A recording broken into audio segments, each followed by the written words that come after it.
Subhanallah, Subhanallah. அஸ்ஸலாமு அலைக்கும் bro, எப்படி இருக்கீங்க? வலைக்கும் அஸ்ஸலாம் ப்ரோ, அல்ஹம்துலில்லாஹ் நான் நல்லா இருக்கேன் ப்ரோ. ப்ரோ நாளைக்கு ஆஷுரா, வீட்டில் ஃபாத்திஹா இருக்கு. ஃபாத்திஹாக்கு மறக்காம வந்துருங்க. நாளைக்கு பிரியாணி பாயாசம் எல்லாம் இருக்கு. புது ட்ரெஸ் போட்டுட்டு வந்துருங்க ப்ரோ. அது ஃபாத்திஹா எல்லாம் ஓதக்கூடாது ப்ரோ, அது பிதாத் ப்ரோ. பிதாதா?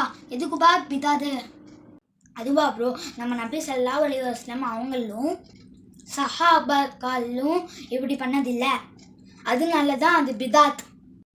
அப்போ நம்ம ஃபாத்திஹா ஓதுறது, புது துணி போடுறது, இதெல்லாம் நபி ஸல்லல்லாஹு அலைஹி வஸல்லம் சொன்னது இல்லையா? இல்லை, நம்ம நபி ஸல்லல்லாஹு அலைஹி வஸல்லம் என்ன சொல்லியிருக்காங்கன்னா, ஆஷுரா நாளில் நோன்பு இருந்தால் போன வருஷம் உடைய பாவங்களை எல்லாம் மன்னிக்கிறான்.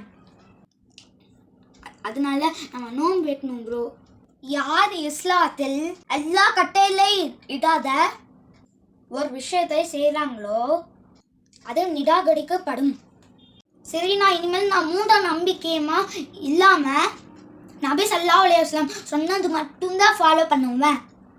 இன்ஷா அல்லாஹ் நான் நாளைக்கு நோம்பு ப்ரோ. அதான் ப்ரோ, நம்ம வழி நபி ஸல்லல்லாஹு அலைஹி வஸல்லம் வழி ப்ரோ. இன்ஷா அல்லாஹ் நீங்களும் இனிமேல் இந்த தவறு செய்யாதீங்க.